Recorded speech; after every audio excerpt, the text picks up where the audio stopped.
Welcome to the Grill Report. I'm Nicole M. Wells, and I'm here with Charles W. Kim. Today we're going to be discussing the hot button issue of abortion. So, hi Charles, nice to see you again. Same here, and today is a really touchy issue. But we tend to talk about touchy issues. We don't stray away from them. Yeah, I think that's a safe bet right there. The last show we did, you brought up something that I thought was really important. It was something that the Pope had done several years back that actually pertains to this, about the value of human life. And I think that would be a good starting place if you want to refresh our memory about that. Sure. So I think what I had said was that I believe it was 68, but I can double check that date. The Pope at the time, in the late 60s, had issued an encyclical, which is basically a church teaching on a matter about the rise of artificial contraception in America, which, you know, the pill was becoming very prevalent at that time, as I'm sure you know. And so he had said and cautioned that artificial birth control would lead to basically a dehumanization of humanity, of the human person, that people would not see each other the way they had previously, that people would become more of commodities to each other, that they would be looking at someone for what they could get from them, you know, more of like an objectification kind of thing. That starting down the path of artificial contraception would lead to all of these things, which, you know, I argued in the last show we did that I think it has in a lot of ways. So that's basically what Humanae Vitae had said. Well, you know, it's interesting. You figure 1968 is when this came out, and then the Pope is basically warning, especially, you know, practicing Catholics, against artificial birth control. And now in 1972 and into 1973, you have the Supreme Court coming down in Roe versus Wade, which legalized abortion. And we have, since 1973, now we have statistics, and we can see, you know, what the impact of all this was. And I think it would be fair to say that at best some of this is troubling. What do you say? Oh, absolutely. I mean, I think that any time, you know, you kill a human life, whether in a sterile surgical procedure or, you know, in a gritty underbelly, you know, act of violence, I think that, you know, it's definitely troubling, in the sense that you've lost all of that potential. You know, you don't know what might have happened, you know, what that individual might have done had they been allowed to continue. So yeah, I think it's definitely troubling. Now this is an area where you can definitely see both sides of the issue. And let's start out with the pro-life position. And I think what it comes down to is you have to, when you're looking at this, you have to decide what side of the fence you're on. When does life begin? Does it begin at conception? Does it begin at birth? Or somewhere in between? And should humans be the judge of that? And I think that's where a lot of that comes down. You know, when you talk about, you know, whether, because if you figure that the life starts at conception, that is a person at that point, then abortion is murder. There's no way around it. There is no way of sugarcoating that. If it is a life at conception, and that pregnancy is terminated, that is a death. That is a killing. That is murder. And now, if you come down on the other side of that, that life begins at birth or at X number of weeks into the pregnancy, and that there's kind of this, I guess you want to call it, this zone of time where you could do something like this, and it's not taking a life per se. Then that's where the debate really is focused. I don't think even the folks that are pro-choice, I don't think most folks who are pro-choice are condoning murder. I don't think they really want to, they really don't look at it as a case of murder. But however, if you took and you put any other life, any other human group into that thing and say, is it okay if I want to have a choice? I mean, if I want to go out and kill homeless people, should I be able to? Well, of course not. Of course. Well, why? Why is that different? Why is that different from killing a baby inside the womb? How is that different? Please tell me. I mean, I don't know necessarily that I could tell you. Personally, I'm kind of the opinion that, there is really no difference because that child is alive despite the fact that they're not alive on the outside of the mother. So to me, there is no difference in terms of, a life is a life. As Horton famously said in Horton Hears a Who, it's a life is a life, no matter how small. And so I think that it's the same thing. Whether you've killed a homeless person, that's full grown out on the street, or you've killed a baby, that's just beginning in a sterile surgical suite. It's the same taking of life. So I don't really know that I could tell you how it's different. Well, when you go into this issue, and one of the big things, folks who are pro-choice, well, the first thing is, should the government have any right to tell any human being what they should do with their own bodies?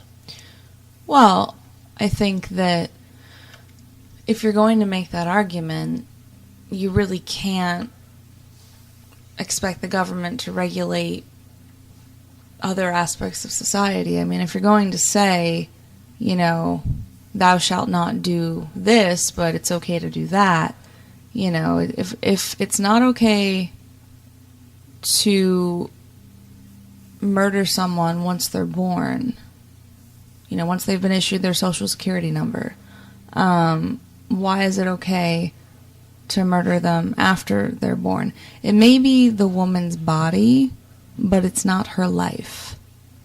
And that's kind of where I draw the line. People who are pro-choice often like to say, well, it's my body. Well, yeah, it is your body, but it's not your life. You're just a vessel. And that's kind of where I draw the line on that.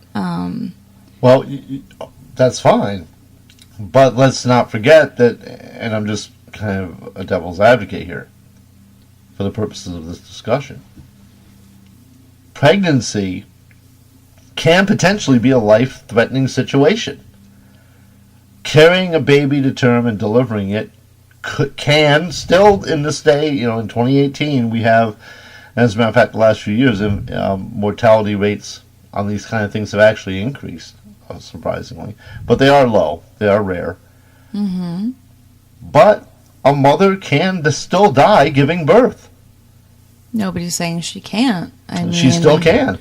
Absolutely. There's always risk involved when you're pregnant. So, if I have something going on in my body that could potentially kill me, shouldn't I have the right to choose how I deal with that condition?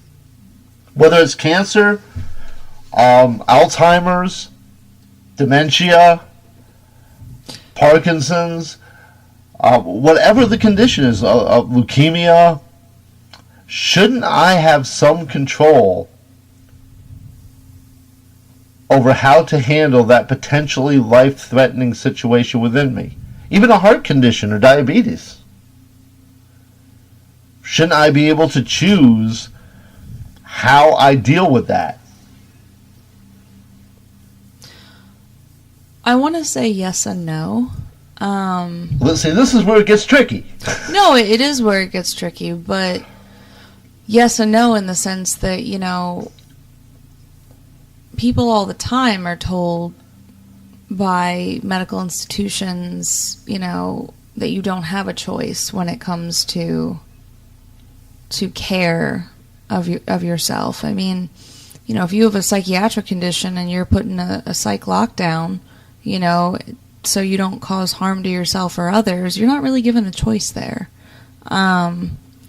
Certain things you're not given a choice with when it comes to health. I mean, most of the country, you're not allowed, what they call death with dignity, which is euthanasia. In most of the country, that's not allowed.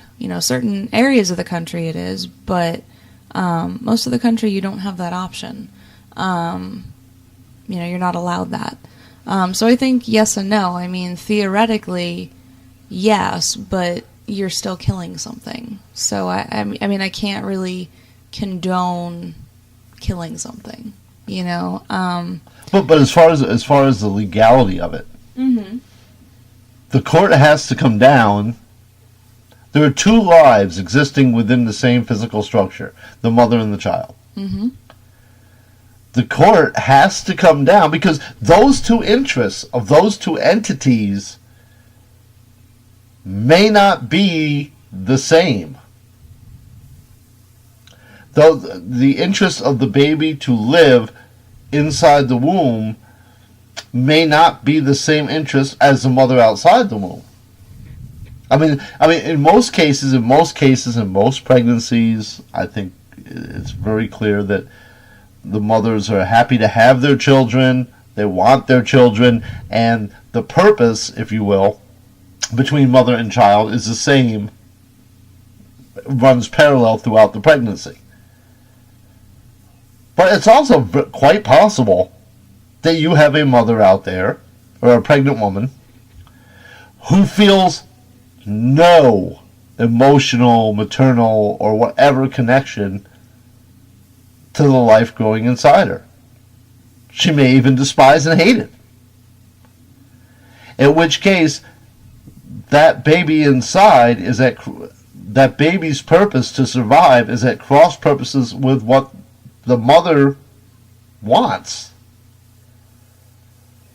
So in that kind of case, when you're talking about a policy or a law that has to apply to everybody, where should the courts come down? Who has that right first? The mother, because she existed first, or the child, because it's the most vulnerable? Where does wisdom say you should come down on that? Who's right trumps who's right? Because somebody's in that contest, someone has to win and someone has to lose. Well, not necessarily. I mean, people paint this as an either or. It can be an and, in the sense that you don't have to be legally chained to your child for the rest of your existence. You are free to give up your child for adoption.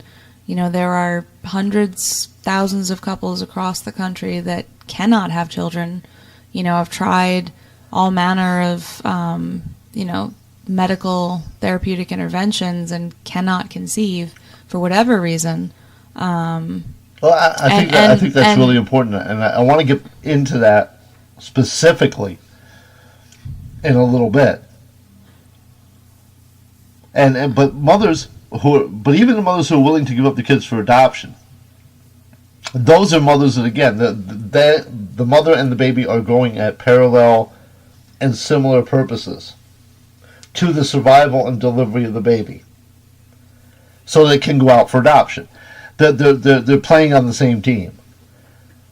There are people out there, though, that are playing on the opposite teams, and the law has to, because those are the cases that are going to be tested. I mean, a mother that wants to put her child out for adoption, they're not going to be taking anybody to court, probably, in most cases.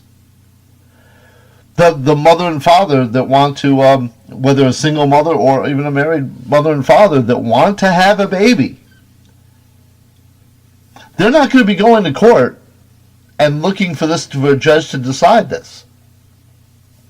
It's going to be the case of, and let's take away right away cases of rape, incest, etc., because they're entirely different animals. But let's say a woman that gets pregnant with somebody that they haven't, someone they just met or haven't known that well, and they don't want that commitment or they don't want that tie, so they figure that they want to end this. They want this to go away. Okay, so they come to a court situation. It's gotten to the place where it comes to the court. Let's say the male involved is notified, and he's going to fight this. It's my child. I want that child to come to term and be born. And the mother's like, well, I don't want it. I don't want this baby. And now a judge has to decide. Well, a judge has already decided. I mean, that's already been a case that's played out. I can't tell you the actual case name, nor do I remember exactly when it occurred, but I know it was within the last 10, 15 years that this has happened, because it's within my memory. And, it didn't play out in the favor of the father. The court did side with the mother. Her right to get an abortion. Yes. And, that father was left with, no baby, no child coming to term and being born. Which I think in these cases is also, it's doubly heartbreaking, because when you have a situation where, a mother does not want to carry her child to term, even if she doesn't want to necessarily be a mother to it, if she were to carry it to term and, sign it, put it up for adoption, sign away her rights, to be half of a couple that created that child, and to have no legal rights over whether or not that child is allowed to exist, I think is an incredibly frustrating and powerless situation to be in, from a father's perspective. Mm-hmm. I think that's an awful situation to be in. And I understand the reasoning that the court probably used to come to that conclusion, but that's a terrible position to be in. And it's just doubly heartbreaking in that you've lost a life, but, you've taken away someone's position as a father as well. And that's very sad when someone wants to be a father and they're not given the opportunity to. So I think that's doubly sad. Okay, but going back to the original point. So in that case, the judge sided with the mother. Mm-hmm. And so the baby has no rights. And this goes back to what Hillary Clinton said during the election, that in her mind, a conceived child until birth has no rights. Has no rights. And the argument on the other side of that coin is that, well, are you talking about the moment that you come out of the womb, you have all these rights as an American citizen. An hour before that moment, you have no rights. Theoretically, you could be killed. You're not a being. You're not a person. You're not anything to be. I mean, as horrible as that thought is, that's what we're looking at legally. Is that at what point in time is this baby a person? And this is really gut-wrenching stuff. Oh, absolutely. I completely agree. It really comes down to splitting hairs, in my opinion, because, the hour before you're born, like you were saying, nope, no rights.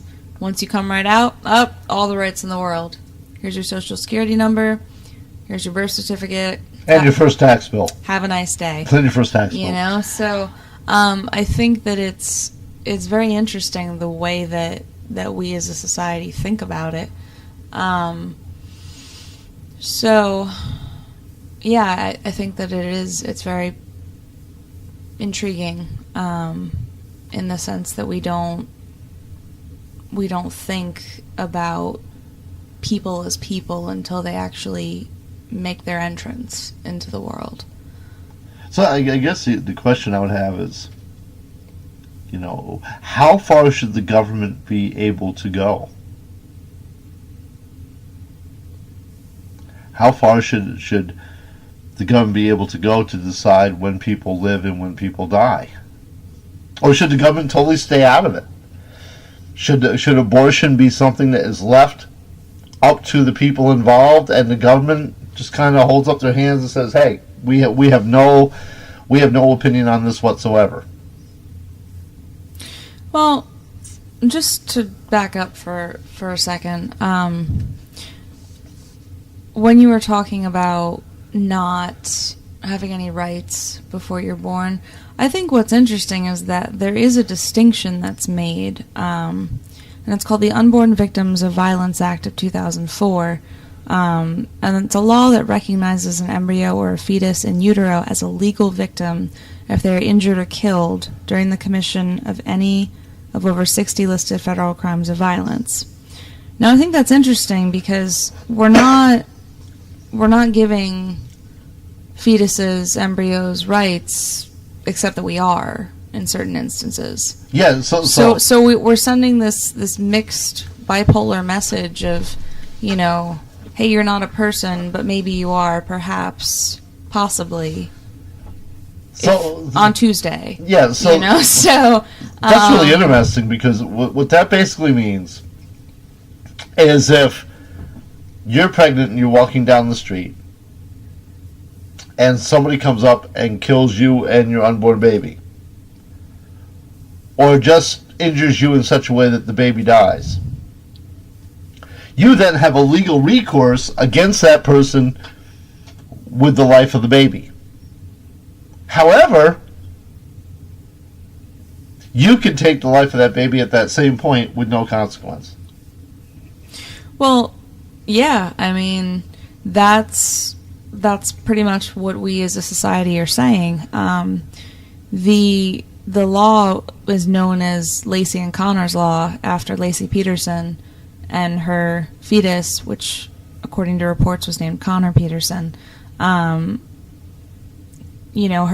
husband, Scott Peterson, was convicted of double homicide under California's fetal homicide law, and this law was inspired by her and her unborn child's murders. So it's interesting how at when it suits us, when we feel the crime is heinous enough, we decide that we're going to grant personhood and legal status, but we're not going to do it just generally speaking. It has to be X, Y, and Z parameters, and if it doesn't fall within those parameters, well, you're out of luck.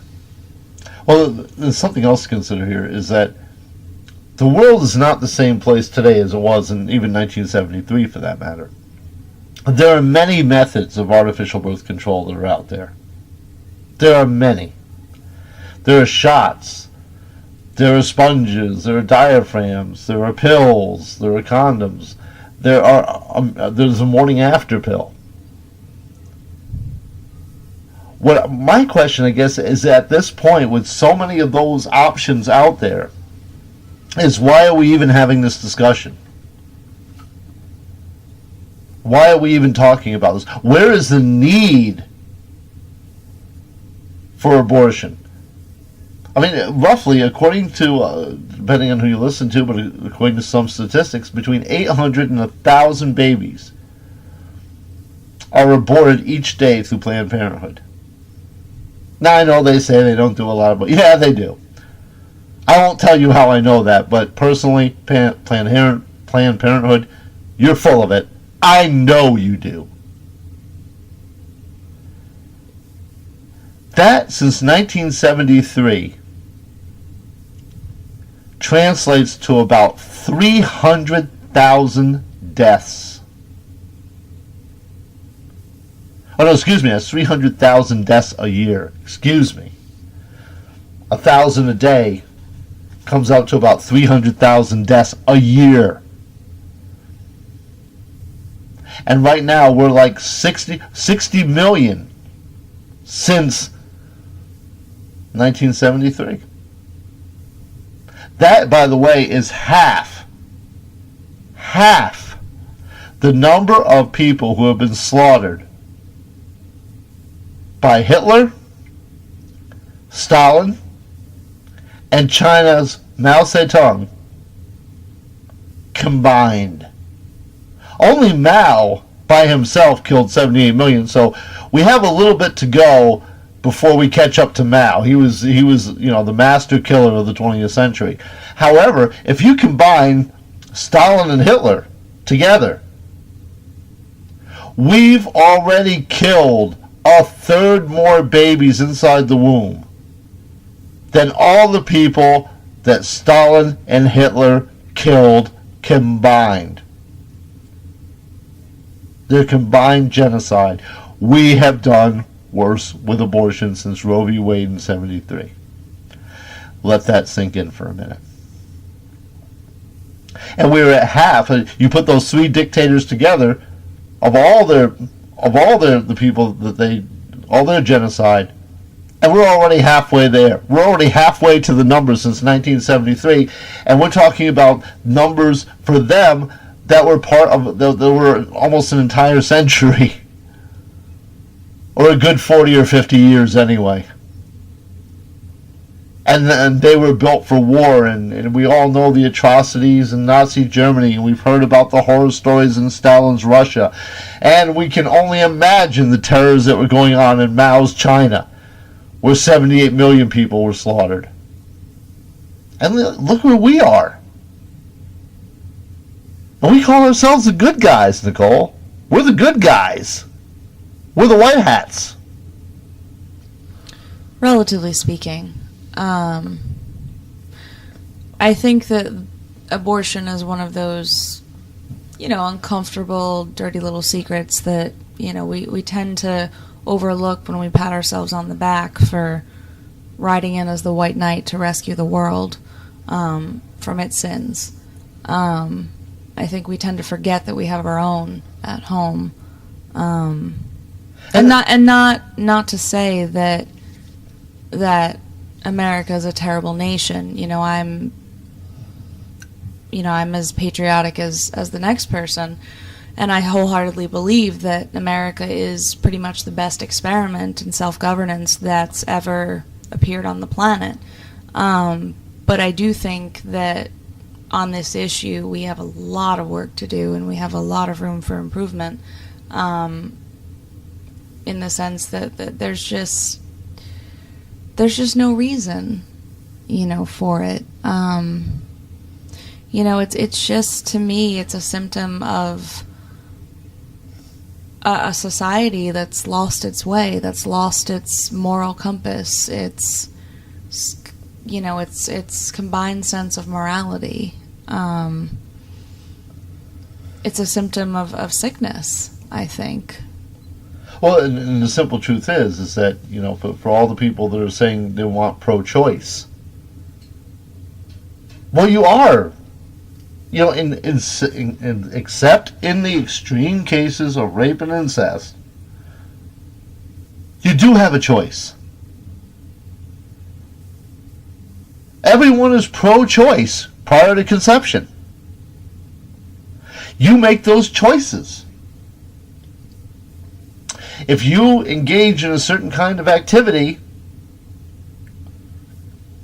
you know a child may be the result.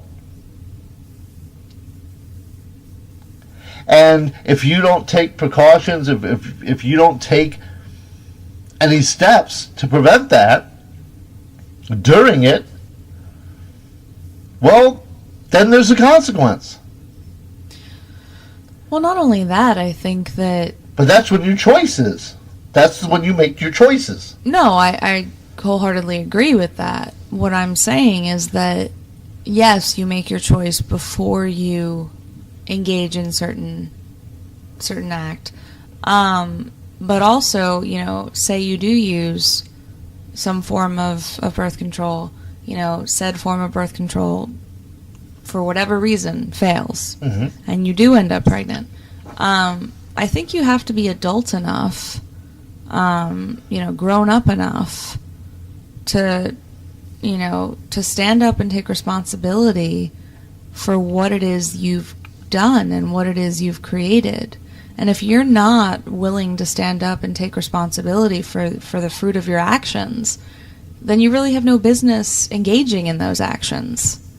You know, if it comes down to, you know, having to commit murder to wipe away your choices, to undo your actions, that's a pretty steep toll to pay. You know, to have that on your conscience, that you couldn't take responsibility for something that you created. You know, if you're not grown up enough to take responsibility, you really have no business behaving that way, in my opinion. You know, because that's for grown-ups who understand, you know, the consequences of their actions. Not for children that can't take responsibility when what they've done hasn't quite gone the way they planned that it would. Well, let me say something that will probably blow your mind even a little more. I'm adopted myself. I've never met my birth mother, birth father, or anything like that. I was adopted. I'm grown up now. I have 2 beautiful daughters. And my daughters have children. My one daughter has 3 children. My other daughter has 1. I have 4 beautiful grandkids. Abortion is not just about the fetus within you. If my birth mother had aborted me at this moment, just at this moment in time, and, you know, the clock's still running, the clock's still ticking, you know, my younger daughter, you know, she's just at 1 kid, my older daughter has 3, you know, it's very possible there may be more. And what their progeny is going to be, who knows? But just at this moment in time, this snapshot, right now, this moment, had I been aborted, it's 1, 2, 3 plus 4. 7 lives existing today would not exist. You could almost say, when you're talking about that we've aborted 60 million babies since 1973, just using that kind of, and you know, that'd be with each of my kids having 2 and stopping it there. Everybody has 2. Okay? Right there, you're talking, you know, you're talking 6 times 6. You're talking not 60, you're not talking 60 million anymore. You're talking like, you know, 6 times that. 360 million. And then that's, I mean, who knows what that number would actually be. But the fact of the matter is when you do an abortion and you think it's just that one, well, that one baby's going to grow up, and one baby may have children. He may have a lot of children. He may not have any. But on average, you're not just taking the life of one soul. You're taking a life for generations down the road. When I thought about that, it really, all of a sudden, it didn't become so simple. And I will tell you, as a father of two daughters, and seeing them go through pregnancy and seeing how the pain associated with it and all that, even though I knew it was going to be all right in the end, it's hard as a father to watch that. And you might think, well, geez, my daughter ought to have that choice if she wants to go through that or not. That's not unreasonable to think. But if you look at the other side, and you believe it's murder, and you really think it through, it's not just the one life being dealt with at the moment in that procedure. It's that life and every life that life, It's a Wonderful Life syndrome. Every life that life may eventually touch. And the children of that life, and what lives they will touch, and so on, and so on, and so on. And it really blows your mind. Human beings are not cattle. Okay? We're not chickens. We're not cattle. We're not fish. When you look at babies and those kind of things, you're breeding them, and you're breeding them for food or for milk or whatever you're breeding, the animals to do. You kind of look at them in a way like property. You look at them, or even your pet dog or cat. You're much more, I want to say, you're much more brutal thinking about any baby that your pet may or may not have. You might feel a little bad if one of the babies in the litter dies during birth, but you're not going to feel on the same level as a human being. Or maybe you are. Maybe that's what the problem is.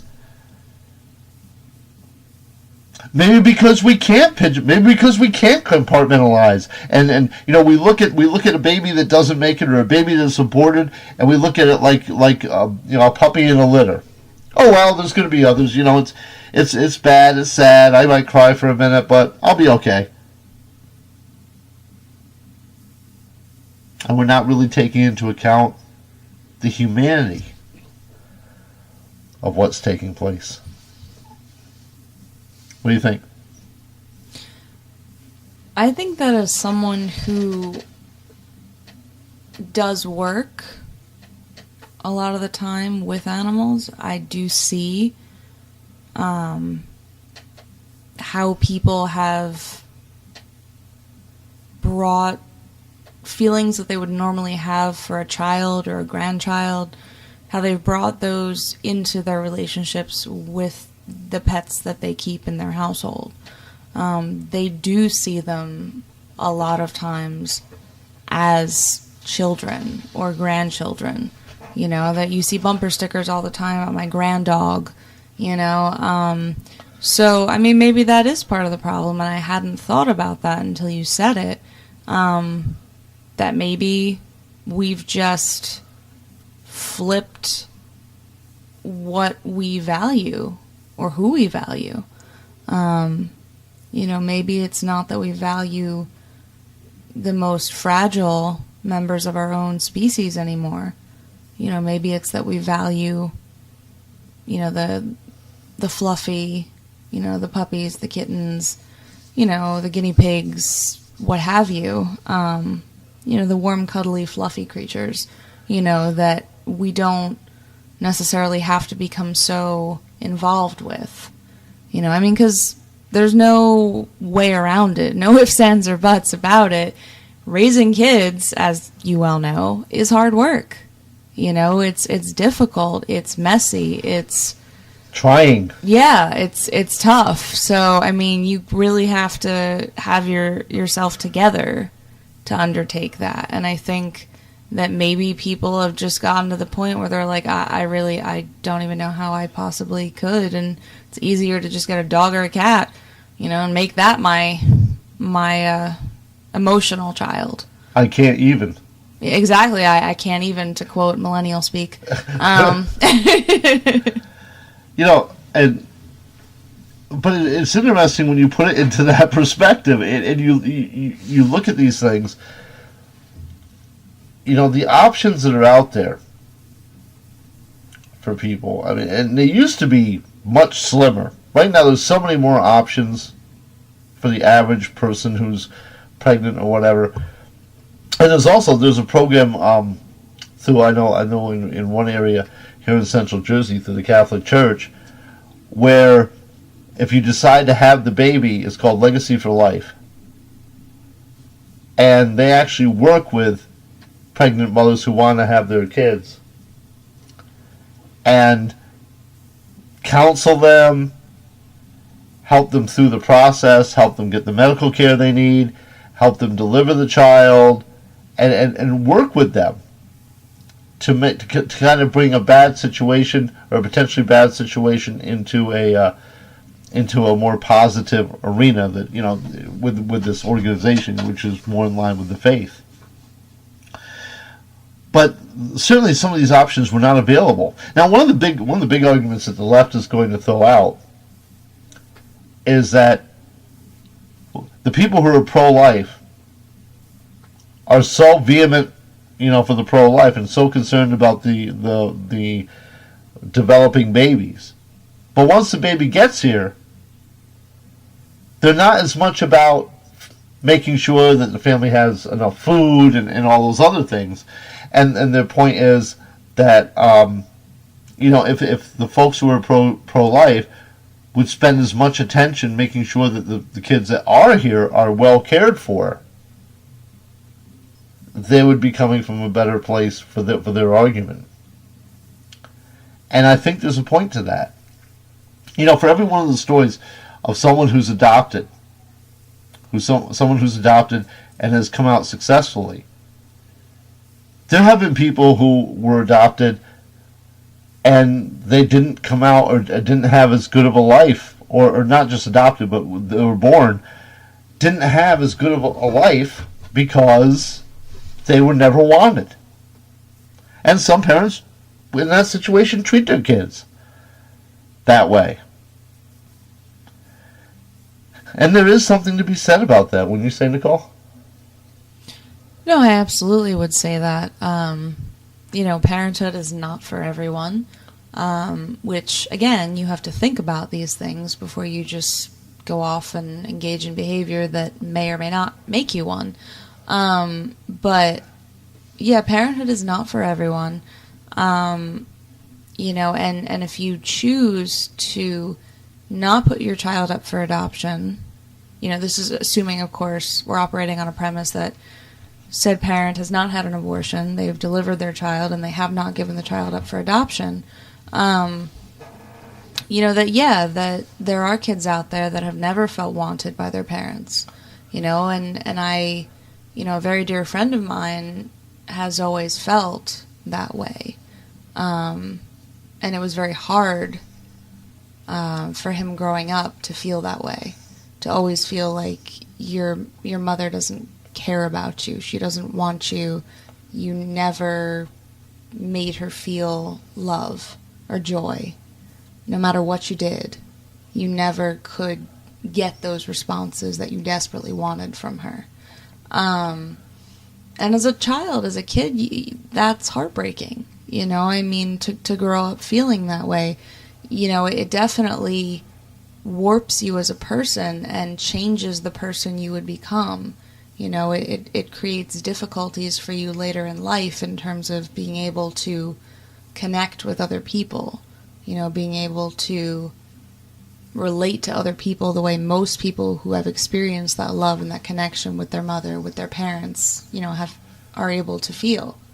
You know, so So yeah, I think that is definitely a problem when it comes to, looking at the other side and, being being pro-choice instead of pro-life. I can understand that perspective, having known someone who has lived it. So I get that. And you were talking just a few moments ago about legacy for life. And I think that that's a great solution to this problem of mothers who feel that they're unprepared, that they don't know how to be a mother, that they don't have the skill sets to support their children, by making a living for them. I think that that's a great organization that does a lot of good work in terms of teaching mothers job skills and, how to be a mother, and it's all privately funded. It's not government funded, it's all privately funded by people who believe in that idea of, well, yeah, we saved the baby from being aborted. The baby's not going to be aborted, but now what? This is the now what. This is the answer to that question of, I don't want any child to feel the way I did growing up. This is that answer to it, is that you teach people how to be mothers. You teach them the skills they're going to need to support their children. And you're there with them. You're walking through it with them. You're not just throwing a bunch of money at it and saying, here, now go away. They're there with them. Through the whole process. Through the whole process, from seeing the sonogram and the baby, growing inside them, to their babies being, 1, 2, 3 years old, and helping them through all of that when they have no one else. A lot of these mothers that are at Legacy for Life, that are going through their program, they don't have anyone else. They don't have anywhere to turn to in terms of this, and so that organization is fulfilling a very deep need for these mothers. So, and in this, we've been talking about this now for 3/4 of an hour, almost a full hour. And I think we've given voice to a lot of the different arguments on either side of this. It's not an easy issue. I mean, at the end of the day, this is something that most women that have to go through it and make this decision have to come to terms with on their own. And it's not an easy decision. Because if you decide to go through with an abortion, sometimes you regret it from the day after and for the rest of your life, and you can't take it back. No do-overs. Once that baby's life is gone, it's gone. And I think that's a very sobering thing, especially if someone makes a decision when they're younger, for them to have to live with for the rest of their lives. And there's also something to be said about, if you do have the baby and you go through adoption process and you give up your rights to the child, and then 10, 20 years later, you're wondering what happened to that child. That may be a hard burden to bear as well. I think the common thread in all this is that this is serious stuff. This is serious stuff. And we all have to take educating ourselves about these things and educating our children about them very, very seriously. As awkward as it may be to discuss, as hard as it may be for you to broach these topics with your spouse, your significant other, your children, maybe your grandchildren, it needs to happen. The only way we're going to eventually come to any kind of conclusion or any kind of real consensus or agreement on this is if we can all come together and make some common decision points. Like, where does life begin that we all agree on? If that's conception, fine.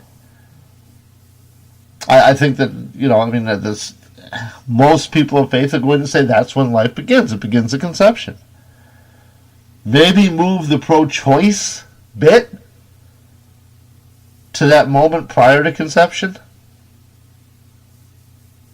That's the place where men and women should be making choices and understand that there are consequences for the choices they are making in the moment,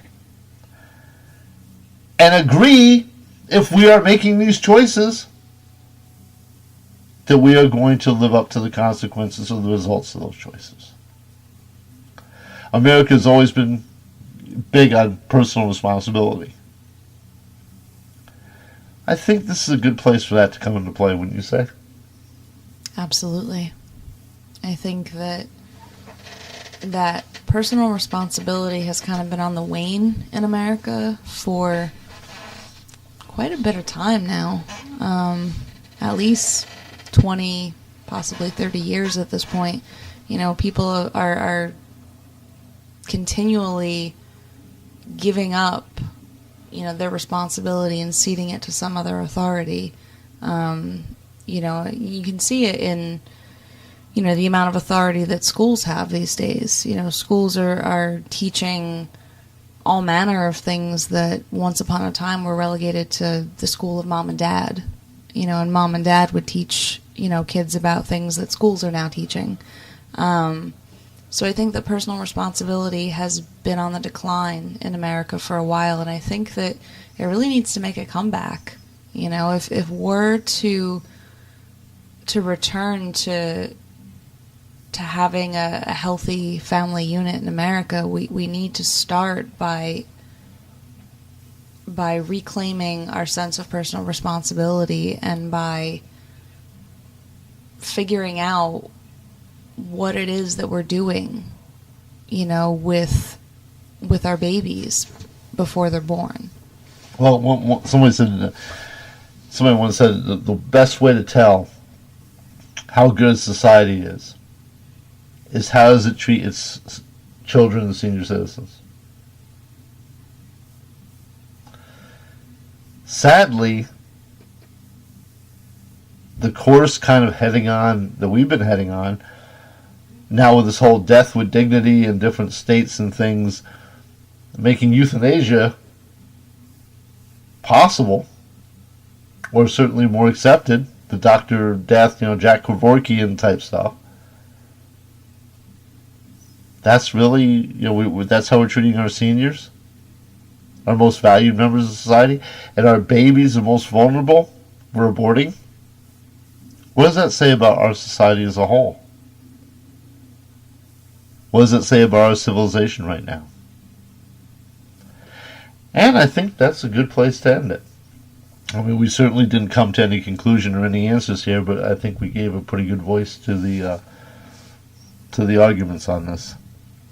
I don't think we were going to come to any answers or any conclusions.